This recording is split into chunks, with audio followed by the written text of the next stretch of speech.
네, 오늘은 하이델베르크 교리문답 제7주일입니다. 20문답부터 23문답까지입니다. 찬송의 책 469쪽입니다.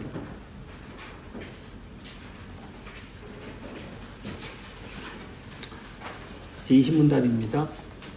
그러면 모든 사람들이 아담으로 말미암아 멸망한 것처럼 모든 사람들이 그리스도에 의해 구원을 받습니까?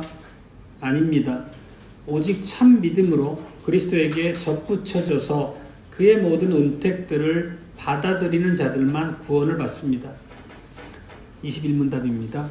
참 믿음이란 무엇입니까? 참 믿음은 내가 하나님께서 그의 말씀에서 우리에게 계시하신 모든 것을 진리로 받아들이는 확실한 지식입니다. 동시에 하나님께서 순전히 은혜로 오직 그리스도의 공로 덕분에 사죄와 영원한 의와 구원을 다른 사람들 뿐 아니라 나에게도 내려주셨다는 견고한 확신입니다. 이런 믿음을 성신께서 복음으로써 내 마음에 일으키십니다. 제22문답입니다. 그러면 그리스도인은 무엇을 믿어야 합니까? 복음 안에서 우리에게 약속된 모든 것으로서 우리의 보편적이고 의심할 여지 없는 기독교 신앙의 조항들이 요약하여 우리에게 가르칩니다. 23문답입니다. 바로 이 신앙의 조항들, 사도신경은 무엇입니까?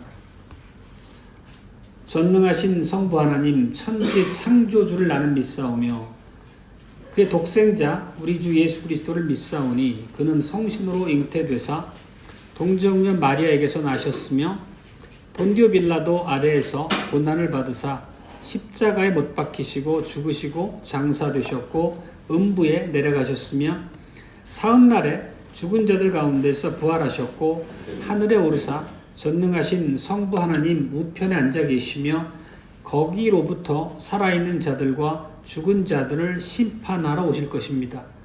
성신을 나는 믿사오며 거룩한 보편적 교회와 성도의 교제와 죄사함과 육신의 부활과 영원한 생명을 믿사옵나이다. 아멘. 주 예수 그리스도의 사랑하는 형제자매 여러분, 여러분은 믿음이 무엇이라고 이해하고 계십니까? 그리고 스스로 성경적 의미대로의 참된 믿음을 갖고 계시다고 생각하시는지요? 그렇다면 그 믿음이라는 것은 무엇을 위해 필요한지요? 이런 질문들이 실제 오늘 방금 전에 읽었던 7주일 하이델베르크 교리문답 안에 있는 주제들입니다. 우리가 1주부터 지난주까지 교리문답의 내용을 간략히 일관해 보면 우리는 우리 인생의 죄와 비참에 대해서 살펴봤습니다. 그리고 그 결과로서 우리에게 얼마나 구원이 절실히 필요한지를 인정하는 데 이르렀습니다. 이어서 우리는 하나님께서 그 구원의 길을 친히 준비하셨다는 것을 살폈습니다. 우리는 아무도 자기의 죗값을 지불할 만한 능력도 수단도 있지 않았기 때문에 오로지 하나님께서 주신 우리의 중보자이시고 구원주께만 의존적으로 그 길을 갈 수 있다는 것을 살폈습니다. 바로 예수 그리스도를 얘기하는 거였습니다. 그리고 오늘 이제 6주를 지난 7주에서 20문답을 보면 이렇게 물었습니다. 모든 사람이 그리스도께서 획득하신 구원에 참여할 수 있습니까? 라고 묻습니다. 당연히 대답은 우리가 익히 고백하는 바대로 아닙니다. 입니다. 모든 인생 앞에는 두 갈래 길이 있다고 얘기합니다. 제3의 길은 있지 않습니다. 멸망으로 인도하는 넓은 길이 있을 것이고 죽음으로 인도하는 멸망으로 인도하는 넓은 길이 있고 생명으로 인도하는 좁은 길, 두 갈래 길이 있을 것입니다. 하나는 하나님과 함께하는 생명의 길일 것이고 나머지 하나는 하나님을 떠난 사망으로 이르는 죽음의 길이죠. 천국과 지옥 또 그런 말의 표현입니다. 이런 인생 앞에 놓여진 현실 앞에 우리들은 사활적인 질문, 누구에게나 사활적인 질문인 그런 질문 앞에 직면하게 됩니다. 우리가 그러면 예수님께서 우리의 죄와 비참을 해소하시고 우리에게 그 길을 갈 수 있도록 기회를 열어두셨는데 과연 그러면 우리가 어떻게 그 길로 갈 수 있습니까?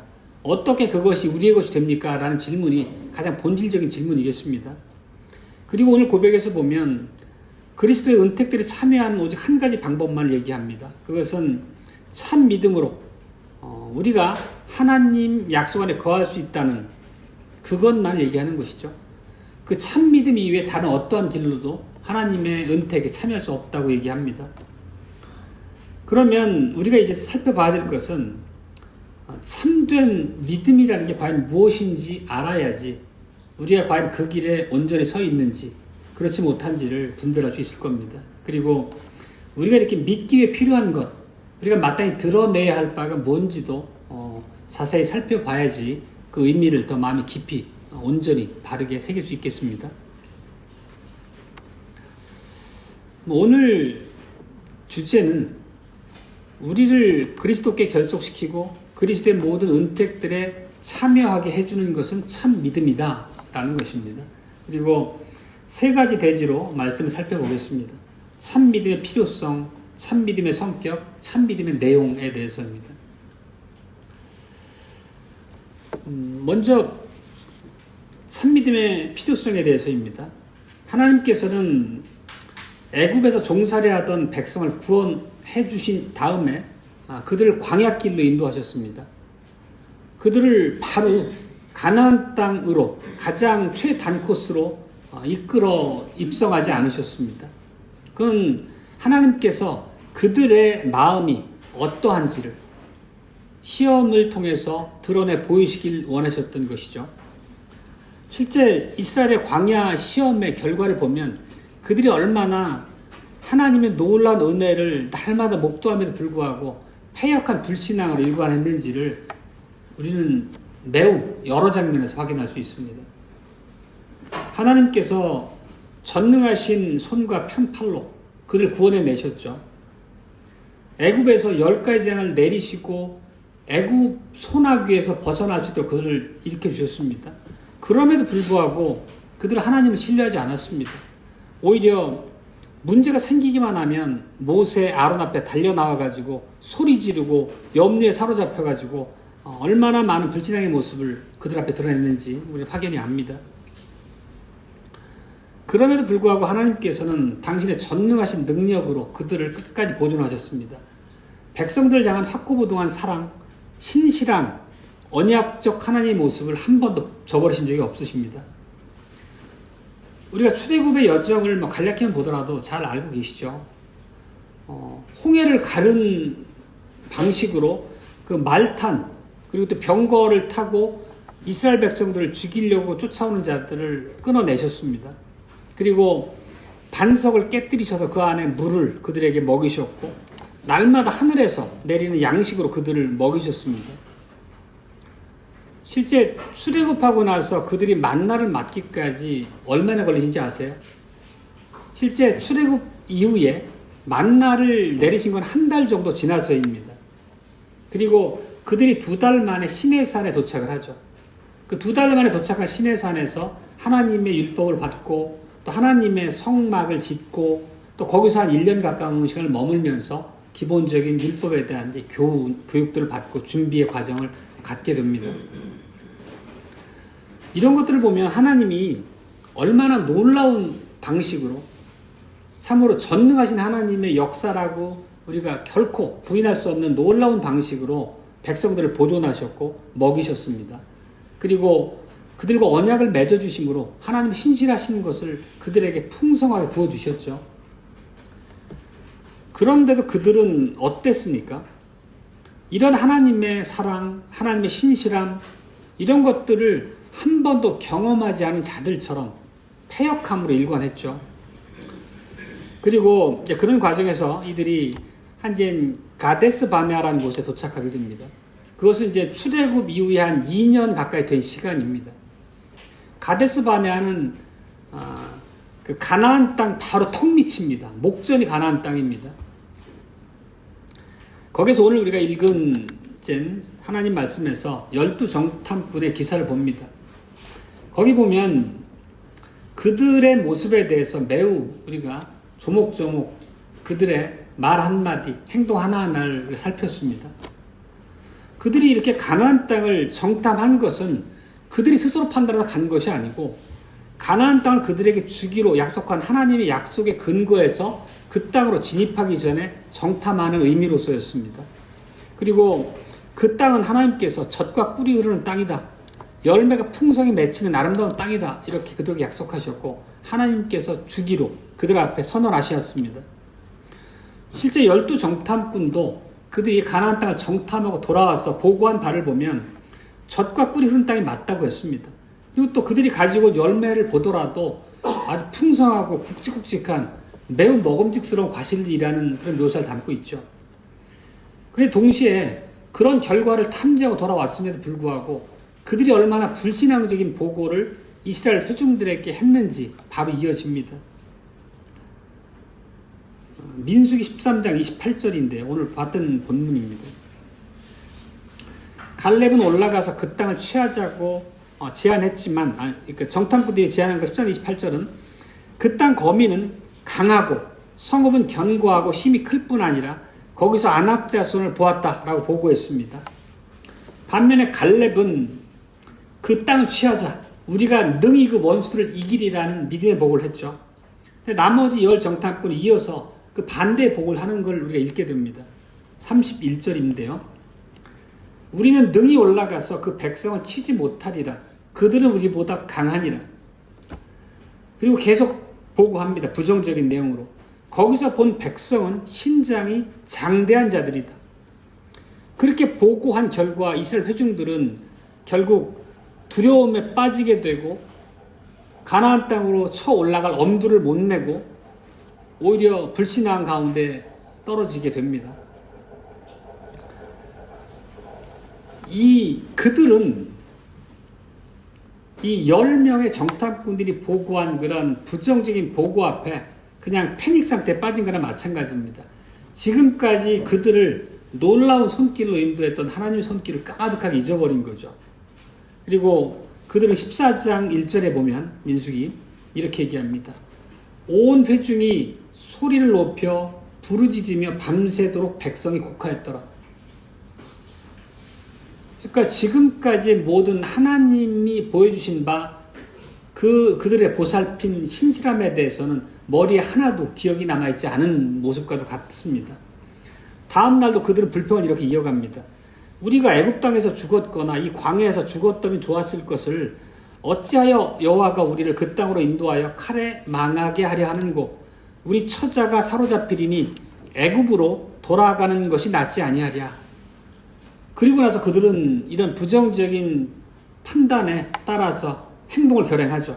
애굽으로 지도자 한 명을 세워가지고 우리 회중을 이끌고 다시 돌아가자 얘기합니다. 그러면 지금 이스라엘의 문제가 무엇입니까? 두려워했다는 것입니다. 그럼 그들은 왜 두려워했겠습니까? 결국은 믿음이 없다는 거죠. 여호와께서 그들을 전능하신 손과 편팔로 보호하셨지만 하나님께 대한 신뢰가 전혀 없었다는 것입니다. 하나님의 능력을 믿지 않았다는 거죠. 그들에게는 하나님보다 오히려 10명의 정탐꾼이 보고한 바 그 땅에 살고 있는 키가 크고 거인 같은 그런 안악자손이 더 힘이 세고 두려운 존재들로 각인됐다는 거죠.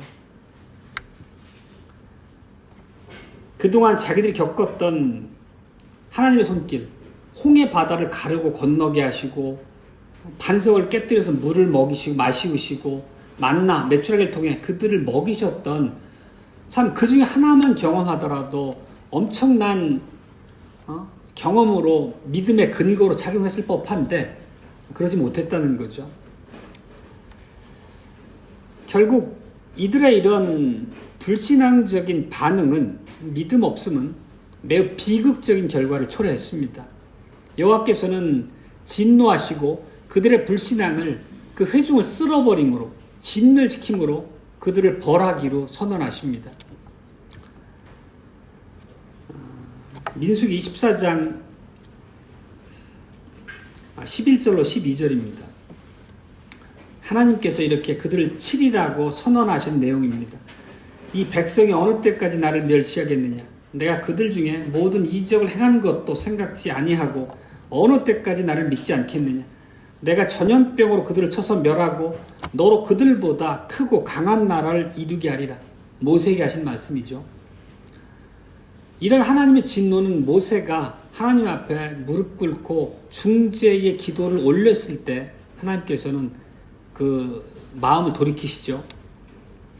그렇더라도 그들의 불순종의 결과가 아무런 영향 없이 끝난 게 아닙니다. 그들의 결과는 엄중한 결과를 낳게 됩니다. 29절에 보면 이렇습니다. 목전에 하나님께 받기로 한 가나안 땅이 보이는데 하나님께서는 그 앞에서 그들의 불신앙 앞에서 이렇게 말씀하십니다. 너희 시체가 이 광야에 엎드러질 것이라. 너희 20세 이상으로 기수함을 받은 자 곧 나를 원망한 자의 전부가 그 땅에 결단코 들어가지 못하리라. 오로지 두 사람 갈렙과 여호수아만 그 땅에 들어갈 것이라고 선언하십니다. 이제 출애굽한 이스라엘 백성들을 계수했죠. 그 중에 20세 이상의 장정이 몇 명이었습니까? 60만이라고 했습니다. 그 60만 명 중에 둘만 들어가는 것입니다. 거기다가 여성들까지 따져보면 100만 명이 넘는 사람들이 광야에서 쓰러져 간 것이죠. 하나님의 진노의 결과로서.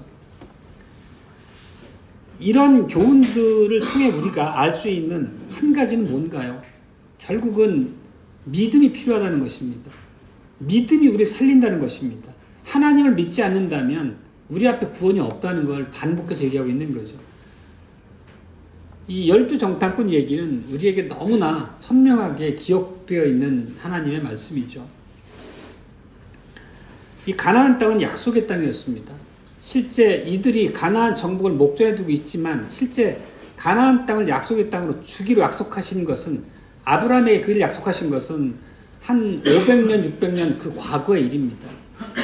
그러면 그들은 하나님의 그 말씀을 대대에 이르러서 기억해서 전승했을 것이고 그러면 언젠가 그 땅에 들어갈 것에 대한 소망을 품고 살았겠죠. 믿음의 사람들은. 그렇지만 믿음이 없었기 때문에 그 땅을 목전에 두고도 결국 하나님의 진노의 손길 아래 광야 길로 유턴해야 됐던 거죠. 이런 원리는 오늘날도 사실 동일하죠. 믿음이 없다면 하나님의 계시 안에 우리에게 두신 구원의 하나님의 방식과 실질이 우리 앞에 명백하게 주어지고 우리에게 언약하신 바를 우리에게 새겨주심에도 불구하고 그 언약하신 바를 믿지 않으면 우리에게도 죽음 이외에 다른 결과를 낳을 수는 없습니다. 실제 바울은 고린도전서 10장에서 이러한 이스라엘 백성들의 불신앙을 교훈 삼아서 우리에게 많은 경고를 훈계를 합니다. 그리고 고린도전서 10장에 보면 당대 이스라엘 백성들이 하나님께 받은 복은 영적인 축복으로 묘사를 하거든요. 실제 그들도 우리처럼 세례를 받았다고 표현합니다. 고린도서를 보면. 그건 뭐냐면 하나님께서 홍해를 가르고 그들을 마른 땅처럼 건너게 하셨잖아요. 그거를 실제 우리 세례 예식서의 기도문에 보면 하나님께서 그 이스라엘 백성을 세례를 내리셨다는 의미로 상징으로 우리는 해석합니다. 그리고 그들은 영적인 양식과 음료를 먹고 마셨습니다. 만나를 먹고 반석을 깨뜨려 물을 마시우신 거죠. 실제 우리가 성찬에서 나누는 하나님이 배설하신 식사처럼 그들에게 영적인 양식이 베풀어진 거거든요. 만나라고 하는 것은 단순히 우리가 몸에 영양분을 채우는 그런 종의 영양소가 아니라 하나님의 임재가 실질적으로 그들과 함께한다는 증거와도 같은 것이었습니다. 그들도 하나님의 영적인 축복을 누릴 만큼 누리는 자리에 있었다는 얘기거든요. 그렇지만 그들의 불신앙적인 결과는 비극적인 결과를 가져오죠. 하나님은 그들 대부분을 기뻐하지 않습니다. 멸망시켜버리죠. 광야에서. 그들의 불신앙이 초래한 바가 오늘날 우리에게도 매우 선명하게 교훈으로 새겨져야 합니다.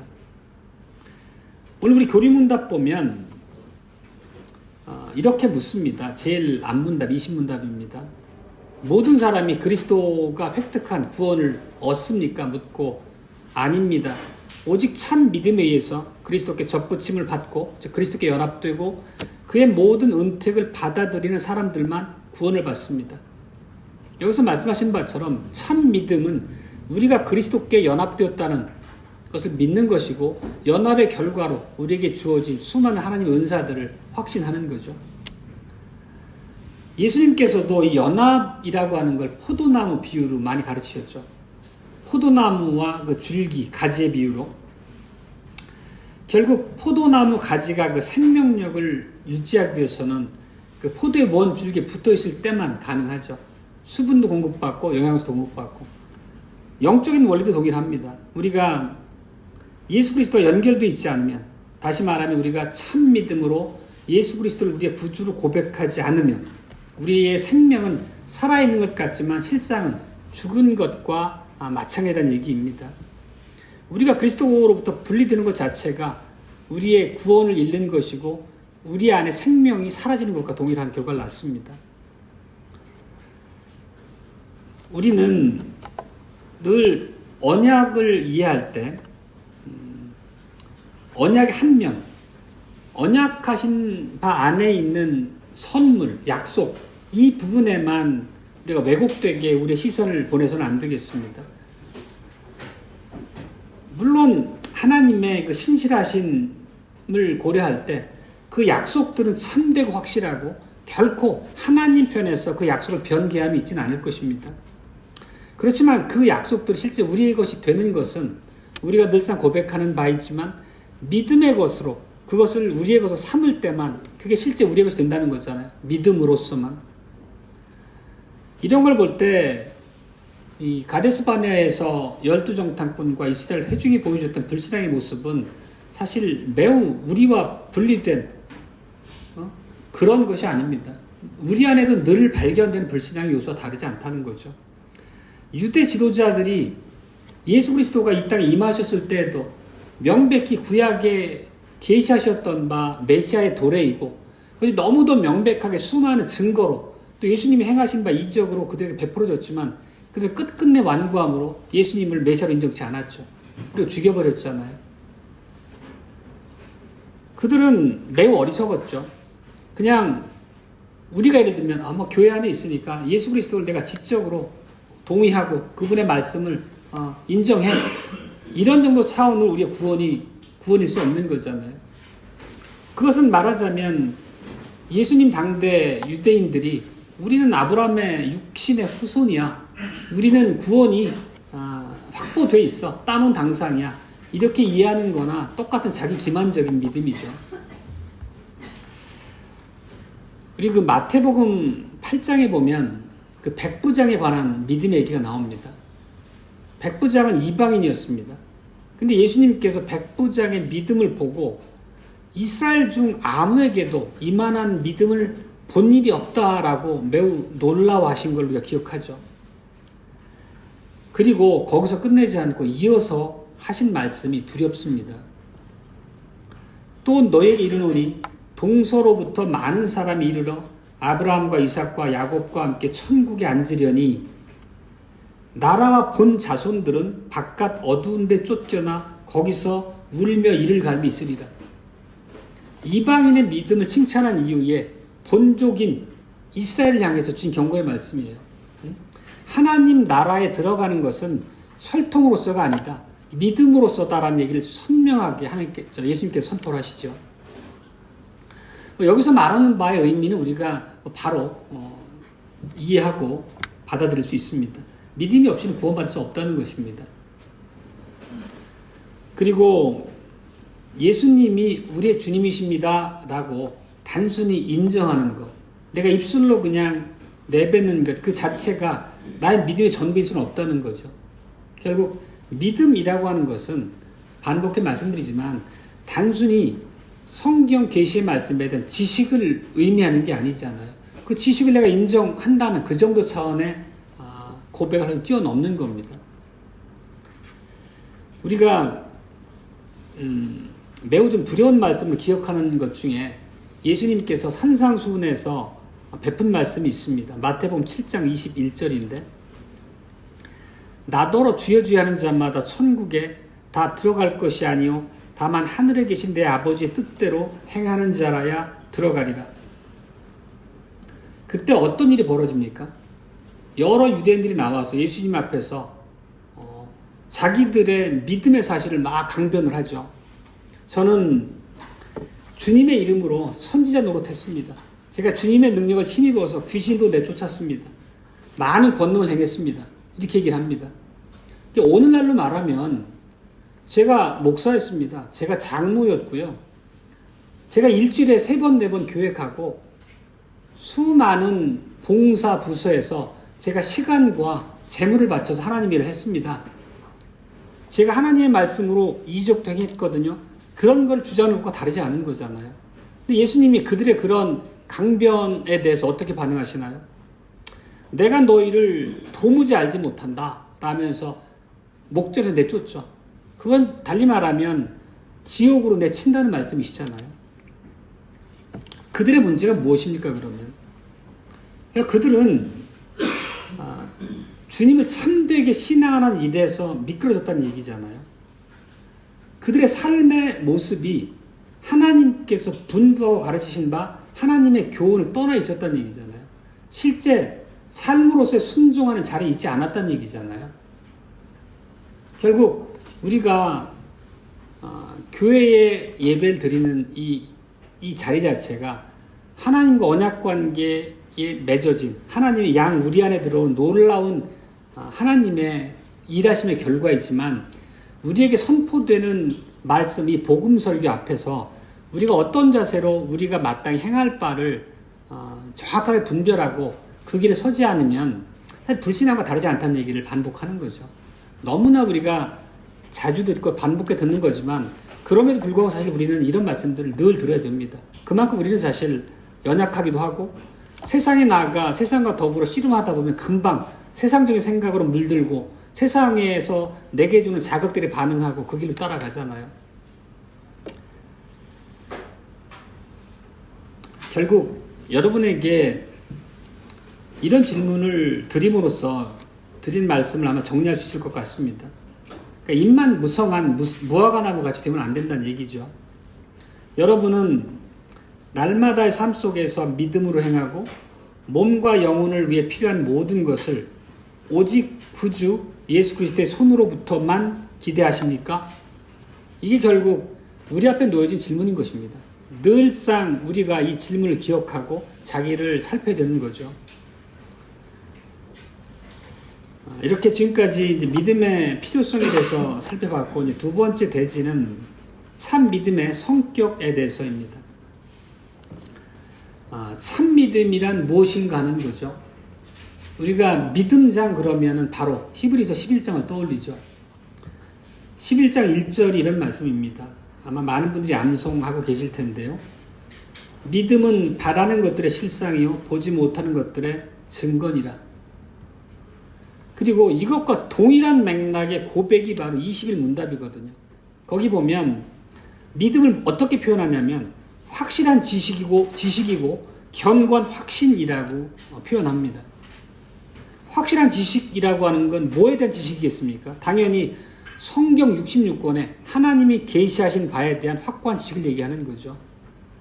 그리고 견고한 확신이라는 것은 그렇게 계시 안에 담겨있는 언약적 약속들이 다른 사람뿐만 아니라 내게도 동일하게 선물로 주어졌다라고 하는 것을 우리가 확신하는 것.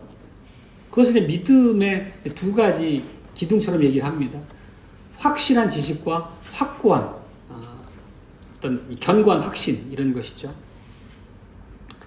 다시 한번 우리 그 12정탐꾼의 기사를 보겠습니다.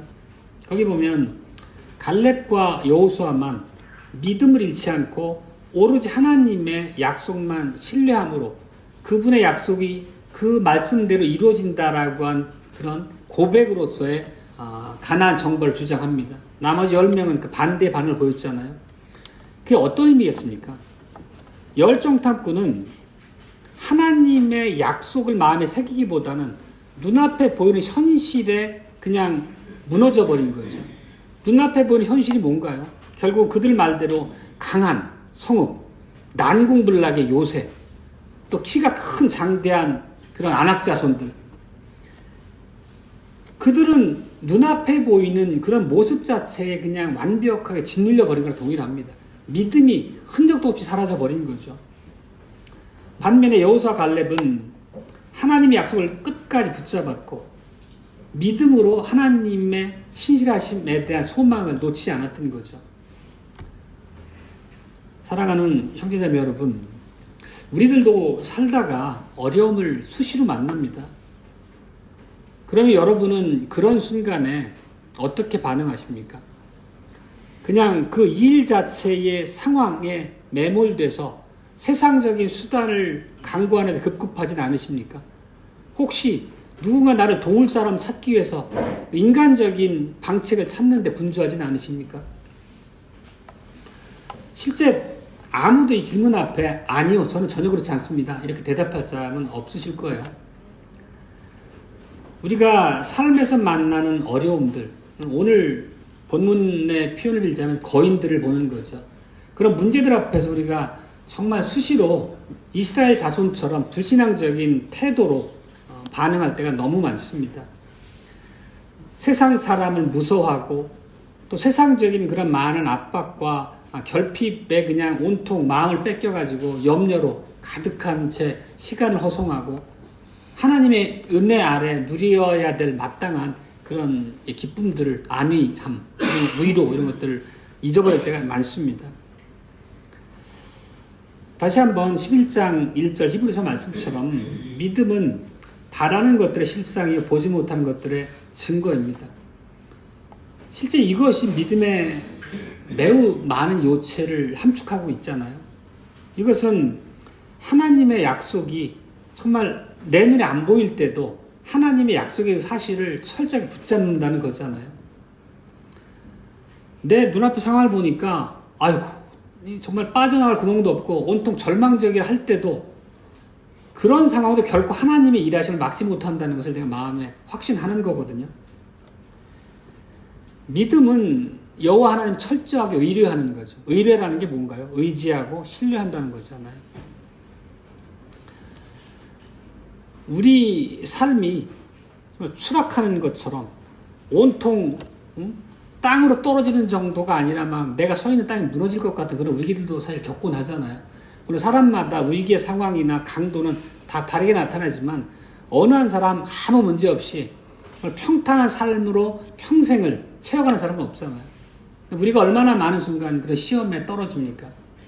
오늘 고백의 핵심 교훈은 그거잖아요. 믿음의 실질이 뭔지, 너희가 정말 삶에서 그 믿음의 자리에 서고 넘어지지 않는지, 우리가 어떠한 마땅한 믿음의 자세를 취해야 되는지 이런 걸 반복해서 말씀합니다. 하나 질문을 드려보겠습니다. 아브라함과 사라가 보였던 믿음이 그들에게 쉬웠다고 생각하십니까? 그들에게 자손을 약속하셨죠. 그러면 그들은 해마다 이제나 저제나 아이가 생길까 한 해 한 해를 간절한 기대로 보냈을 겁니다. 그렇지만 수십 년이 지나도 그 결실이 이루어지지 않았죠. 결국은 인간적인 소망이 거의 흐려질 것 같은, 아브라함 나이가 100살 되고 사라 나이가 90살 됐을 때 이삭을 주셨잖아요. 그러면 그들의 믿음이 그때까지 어떻게 유지됐는지를 단순히 성경 안의 인물이니까, 위대한 믿음의 조상이니까 그랬으려니 하면 안 되겠죠. 당연히 우리와 동일한 성정을 지닌 인간이라고 하면 같은 믿음이 우리에게도 능히 선물처럼 주어져 있다는 거죠. 또 이삭을 제물로 바쳐라 했던 그 명령 앞에서도 아브라함이 끝끝내 믿음으로 반응할 수 있었던 것은, 사실 이삭이 어떤 아들입니까? 그를 통해서 바다의 모래같이 하늘의 별과 같이 많은 후손을 주겠다고 약속한 그 이삭인데 이삭을 제물로 바치라고 하셨습니다. 그거를 순종했다는 것은 결국 하나님은 죽은 이삭도 살리시는 전능하신 분이라고 하는 신앙의 고백의 행위로서였잖아요. 우리가 기억하듯이. 우리들도 사는 날 많은 문제들에 의해서 압도당할 수 있습니다. 문제의 양상은 다양할 것이고 우리 중에 또 지금 당장 마음의 많은 부분을 차지하고 있는 문제가 있을 수 있겠습니다. 건강의 문제일 수 있고, 또 재정적인 문제일 수 있고, 또 주변 다른 사람과의 갈등일 수 있겠고, 또 자녀 문제일 수도 있겠죠. 정말로 근데 우리는 문제를 만나면 금방 믿음의 눈을 놓치고 그 문제에 매몰되는 거가 많습니다. 멘붕에 빠지죠. 내 삶을 믿음의 시각으로 바라보는 그 길을 놓쳐버리기 일쑤입니다. 그렇지만 우리는 그런 상황에서도 우리 앞에 직면한 문제들의 문제들로부터 눈을 떼서 하나님을 바라봐야 되죠. 이건 우리에게 쉬운 말씀으로 주어진 건 아니지만 우리가 반드시 기억할 말씀이지 않겠습니까? 누구나 연약함 가운데 그런 잘못들을 반복해 범해오지만 우리가 같은 거를 동일한 빈도로 반복한다고 하면 신앙에서의 자람이라고 하는 게 있다고 말할 수 없지 않겠습니까? 정말로 사는 날 동안에 많은 문제들이 앞으로도 숱하게 우리 앞에 놓여질 텐데 정말 그 모든 상황 가운데서 믿음의 눈으로 그런 문제들을 직시할 수 있도록 우리가 스스로를 계속 믿음 안에 일깨우고 예수 그리스도의 장성한 분량까지 자라가야 되겠죠.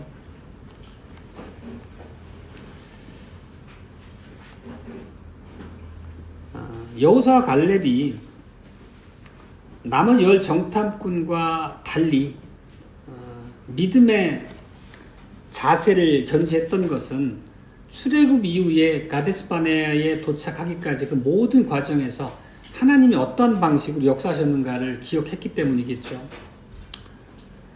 실제 우리들도 하나님 앞에 경험적으로 어떤 은혜를 얻었는지를 눈물 콧물 흘리며 감사드린 적도 있고, 또 찬양할 때 하나님을 정말 높여 내 온 마음을 다해 찬양한 적도 많이 있으시잖아요. 그런 믿음의 기억들을 늘 또 마음에 새겨야 되겠습니다. 문제는 믿음의 눈으로 보지 않으면 점점 커지게 마련입니다.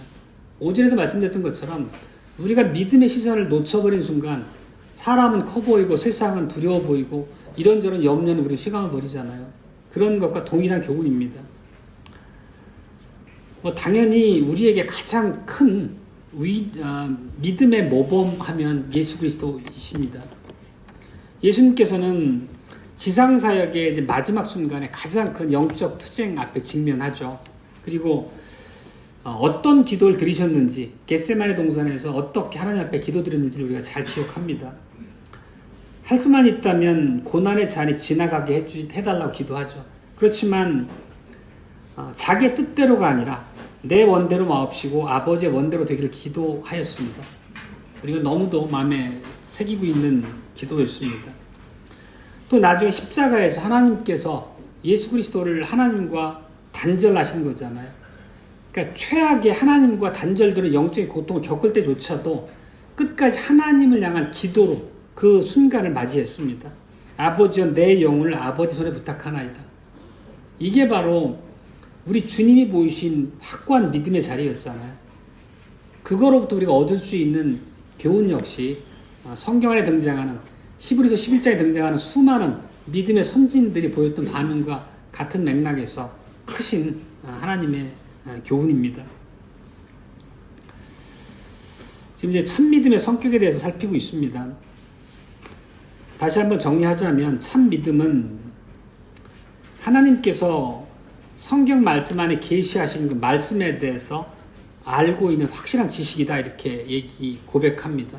그리고 이 약속들이 내가 아니라 저 사람에게는 하나님의 약속이 실현되지만 내 삶에서는 아닐 거야 라고 하는 그런 회의가 아니라 내 삶에서도 동일하게 하나님의 신실한 약속이 실현될 거고 적용될 거라고 하는 견고한 확신이 믿음이라고 고백합니다. 21문답입니다. 그리고 이런 믿음은 우리 안에서 자연적으로 생긴 게 아닙니다. 우리가 분명히 고백하는 바지만 믿음이라고 하는 것은 우리의 밖에서 우리에게 주어진 것입니다. 구원이라는 것도 내 안에서 준비한 어떤 결과로서 내가 쟁취하는 것이 아니라 선물처럼 나의 밖에서 하나님에게 주어진 거잖아요. 믿음도 동일하게 하나님께서 우리 안에 주신 선물, 은사라고 성경은 얘기합니다. 그렇다면 우리 안에 기쁘신 뜻을 두고 하나님이 기뻐하시는 그 뜻을 내 뜻으로 품고 살아갈 수 있도록 우리가 늘 기도해야 되겠죠. 진짜 그걸 명령하고 계시기도 합니다. 그리고 하나님께서는 당신의 자녀들에게 우리 안에 확신을 주시는 분이라고 로마서에 매우 선명하게 기록되어 있습니다. 로마서 8장을 보면 이렇습니다. 31절과 32절입니다. 그런즉 이 일에 대하여 우리가 무슨 말하리요? 만일 하나님이 우리를 위하시면 누가 우리를 대적하리요? 자기 아들을 아끼지 아니하시고 우리 모든 사람을 위하여 내어주시니가 어찌 그 아들과 함께 모든 것을 우리에게 은사로 주지 아니하시겠느냐. 결국 이 말씀은 숱한 어려움에 직면하더라도 하나님께서 지금까지 일해오신 바에 내 시야를, 초점을 맞추라는 뜻이잖아요. 오직 하나님을 바라보라는 얘기고, 예수 그리스도 안에서, 즉 독생자 예수를 주시기까지 사랑하신 그분의 사랑이 얼마나 신실하고 철저하게 내 안에 함께하는지를 의지하라는 얘기입니다. 물론 그 길은 쉽다고 말씀드리는 것은 아닙니다. 하나님께서 일하시는 방법을 우리가 항상 이해할 수는 없습니다. 믿음은 그럼에도 불구하고 우리가 하나님의 인도하심에 나를 끝끝내 묶어둘 수 있도록 세상 염려에 빠져가지고 내가 하나님을 시선에서 놓치지 않도록 나를 붙잡아주는 역할을 하는 거죠. 그것을 선물처럼 우리에게 주어진다는 말씀을 하고 있는 거고요. 당연히 이런 것이 의미하는 바는 우리가 사는 삶의 형국들이 내가 원하는 대로, 내가 기대하는 바대로 전개되진 않더라도 그럼에도 불구하고 지혜가 무궁하신 하나님의 일하심의 결과라고 보면 그것이 실제 나에게 최선의 결과라고 하는 믿음의 고백이 뒤따라야 되겠죠. 믿음은 이렇게도 말할 수 있겠습니다. 믿음은 그리스도의 말씀 안에 거하는 것이다. 달리 말하면 하나님의 말씀에 따라 내 삶의 모든 방향이 결정되어지고 그 말씀을 따라 사는 과정에 열매 맺는 것이다. 이렇게 말할 수 있겠습니다. 마지막 대지는 참 믿음의 내용입니다. 우리 22문답 보면 이렇게 묻습니다. 그러면 그리스도인은 무엇을 믿어야 합니까? 무엇을 믿고 확신해야 됩니까? 이런 질문입니다. 그리고 답은 복음에서 우리에게 약속하신 모든 것을 믿어야 합니다. 이렇게 답합니다. 대답이 매우 간결합니다. 간결하지만 내용이 간결한 건 아니죠, 결코. 결국은 성경에 기록된 모든 것을 믿어야 되는 얘기입니다. 한 줄로 요약했지만. 바울이 그 빌립보에서 전도 활동을 할 때에 빌립보 간수가 이런 질문을 합니다. 내가 어떻게 하여야 구원을 얻으리이까? 그때 바울은 어떻게 대답합니까? 주 예수를 믿으라. 그리하면 너와 내 집이 구원을 얻으리라. 그렇습니다. 믿음의 내용은 한마디로 요약해서 예수 그리스도라고 말할 수 있는 거죠. 달리 말할 게 사실 없습니다. 그리고 베드로도 사내들인 공회 앞에서 고백한 바가 동일한 믿음의 고백을 담고 있습니다. 사도행전 4장 12절로 다른 이로서는 구원을 얻을 수 없나니 천하 인간의 구원을 얻을 만한 다른 이름을 우리에게 주신 일이 없음이라 하더라. 네, 그렇습니다. 이렇게 우리 믿음의 내용은 중요합니다. 믿음의 내용이 우리의 믿음의 옳고 그름을 결정하는 거죠. 우리가 생명을 얻는 믿음이라고 하는 것은 믿음의 유일한 방편, 질인 예수 그리스도를 바르게 아는 것, 그것이 전부인 거죠. 그리고 그 믿음은 앞서 말씀드린 것처럼 성신께서 우리 안에 일으키시는 선물과 같은 믿음이라고 말씀드렸습니다. 그 선물이라고 하는 게 그냥 뚝 떨어지는 것이 아니고 항상 하나님이 그 선물을 어떻게 주십니까? 하나님이 우리 상대하는 모든 방법은 교회 안에 다 포함되어 있습니다. 교회라고 하는 것이 하나님의 백성의 회집이고 이 회집 안에 두신 하나님의 질서를 통해서 복음 설교가 선포되게 함으로써 우리가 어떤 믿음을 지녀야 되고 그 믿음의 내용이 하나님께서 어떻게 우리 안에 견고하게 세워주시는지도 매주 우리에게 풍성하게 새겨서 선포해 주십니다. 이게 은혜고 은사인 거죠. 이렇게 복음 설교를 통해서 우리의 믿음은 강화되고 유지가 되는 겁니다. 그리고 우리 기도 안에서도 날마다 식사 기도 중에 이런 구절이 있잖아요.